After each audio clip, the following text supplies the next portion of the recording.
So AI in writing, huh? Mm-hmm. After getting into those excerpts you sent from the AI Scribe, I'm actually pretty stoked to dig into this with you. Yeah. It seems like every day there's some crazy new AI development, and this book really makes you wonder, like, is the way we write about to change forever? Kind of wild, right? It really is. One of the things that struck me right off the bat reading this, Lee Hopkins, the author, he connects like the entire history of writing to what's happening right now. Hmm, Like, think about it, right? You've got those ancient scribes, then the printing press. These were massive shifts in how we communicate. for sure. And Hopkins seems to be saying that AI could be the next big shakeup. It really makes you think. It does. But, okay, before we get ahead of ourselves, let's back up a sec. For the longest time, AI in writing just meant like Microsoft Word giving me grief over a semicolon. How do we go from that to AI that can practically write a screenplay? Oh, totally. Remember Clippy? Ugh, don't remind me. But you're right, it's a huge leap. Those early grammar checkers, I mean, they were helpful sometimes, don't get me wrong. Sometimes. But they were also kind of a joke, right? Like, can you imagine Microsoft Word trying to tell Shakespeare how to write? Oh, the irony. Total irony. But those were like the first baby steps, right? It was AI starting to actually grapple with, like, human language, even if it wasn't always pretty. And then what? Did something just click? Well, yeah, kinda. You see, the 90s, the 2000s, that was all groundwork. But the Big Bang, the real game changer, was the neural network stuff in the 2010s. That's where it got real. Imagine like giving AI the learning power of a human brain, but with the ability to crunch data on a crazy scale. Instead of just following rules, it's like AI started binge-watching language, tons of it, and figuring out how it all fit together. Suddenly, AI was picking up on grammar, tone, even different writing styles. That's how we got these crazy good AI writing tools we have now, like GPT-4. Okay, so from clunky spell check to AI that can practically write a movie in like 20 years. That's a pretty steep learning curve for, well, anyone. But what about those super early AI things, though? Like Hopkins mentions Eliza, that psychotherapist program from way back when. Was that even AI or just some like clever coding trickery? Eliza, man. Yeah, it's easy to look back now and be like, okay, that's quaint. But back then, groundbreaking. Just the fact that a computer could even hold a conversation, even if it was a little like talking to a magic 8-ball at times, it was huge. Eliza was like the proof of concept, showing everyone, hey, this whole AI and language thing, this could be a thing. So the seed was planted. Planted and then some. So we've gone from like robot therapists to robot Shakespeare in no time, apparently. Right. But okay, let's talk about the here and now. Does Hopkins give us any examples of how AI is actually being used by writers out in the wild, so to speak? Oh, yeah, he does. And some of them are pretty surprising. For example, he talks about how the Australian Associated Press, the AAP, Oh, they're using AI to generate actual news stories. well, hold up. Robot reporters. Kind of, but it's not as sensational as it sounds. Okay. Apparently, they're using it mostly for like data-heavy stuff like financial reports, things that need to be accurate and timely, but let's face it, aren't exactly the most thrilling reads. Right, so the robots handle the boring stuff. Exactly.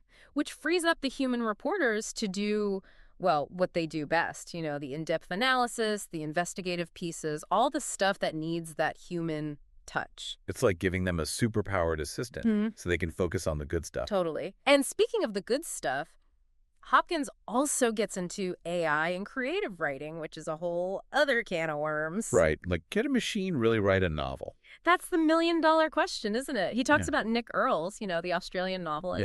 Yeah. So Earls has been experimenting with using AI to help with writer's block. Yeah, he calls AI his, creative provocateur. He'll feed it some ideas, some prompts, and see what it spits back, just to get the juices flowing. I can see how that would be helpful. It's like having a brainstorming buddy who's always on call.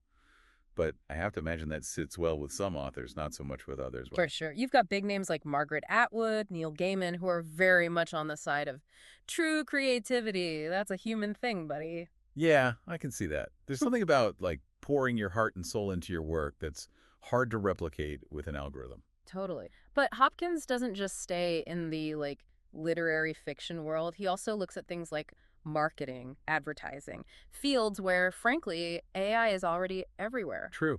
I hadn't even thought about that. Right. Those catchy slogans, those targeted ads. Yeah, a lot of that is AI-driven these days. So even if we're not reading novels by robots yet, they are shaping the language we see every day.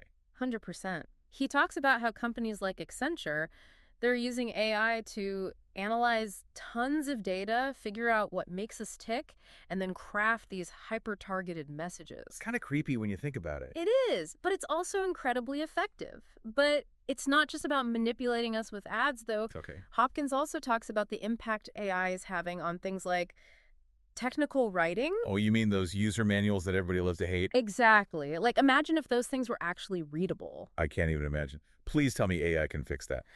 Well, that's what Hopkins is saying. He uses the example of Atlassian. They make software, right? They're now using AI to help generate drafts of their documentation. Yeah. The idea is to make all those technical details actually understandable to, the average person. That's a noble goal. Right.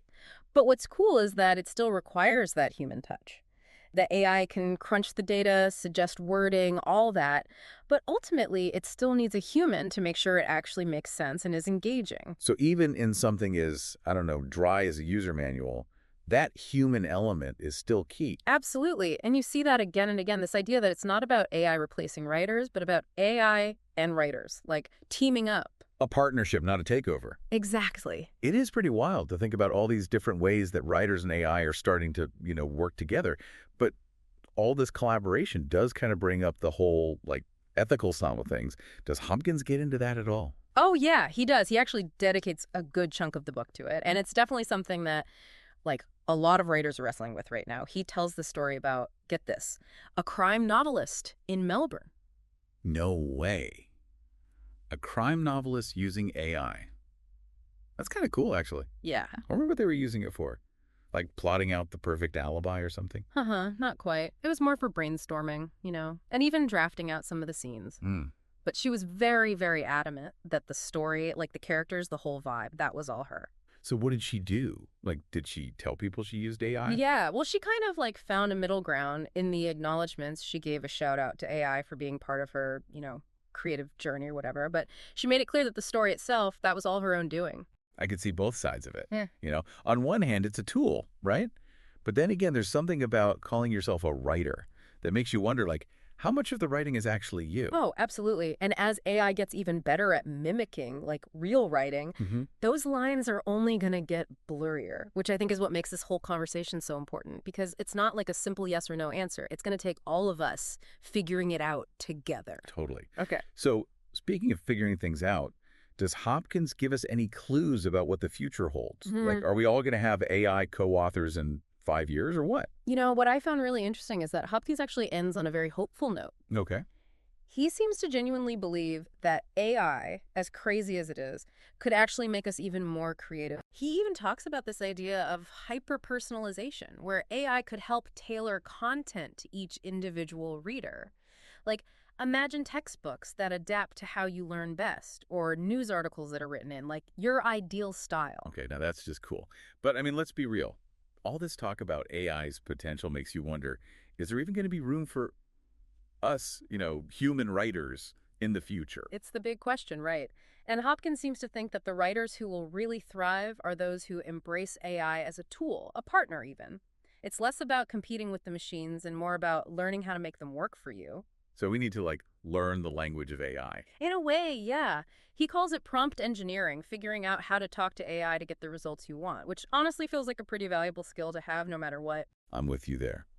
Well, this has been quite the deep dive. I feel like I have a lot to think about now.